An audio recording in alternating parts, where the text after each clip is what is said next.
د ملي مقاومت مشر احمد مسعود وایي طالبانو له موږ یوازې د تسلیمېدو غوښتنه کړې ده.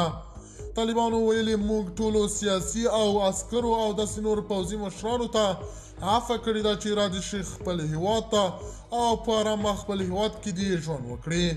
خو د طالبانو مشر یوه وینا خپره کړې ده.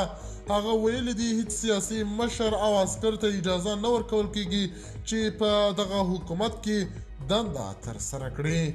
د باور ټي وي چینل درنو لیدونکو سلام، ستړي مه شئ، وخت مو بخیر. هیله لرم چې جوړ او روغ به یې په سر کې یادونه کوم. که باور ټي وي چینل مو نه وي سبسکرایب کړی، د نورو تازه خبرونو لپاره باور ټي وي چینل په درنښت سره سبسکرایب کړئ.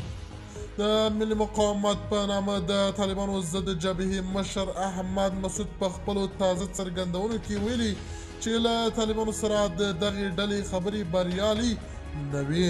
ښاغلی مسعود چې دا څرګندونې د نوي لمریز کال په مناسبت خپاره کړي ویډیو پیغام کې کولی، ویل طالبان یوازې هغوی څخه د تسلیمېدو غوښتنه کړې ده.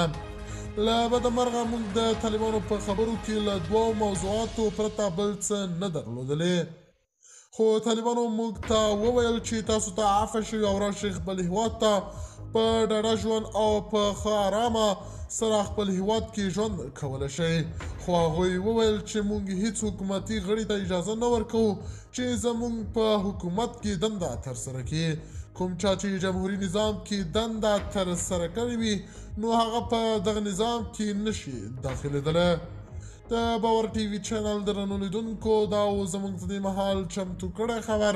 که غواړئ د نورو تازه خبرونو څخه خبر شئ، باور ټي وي چینل په درنښت سره سبسکرایب کړئ.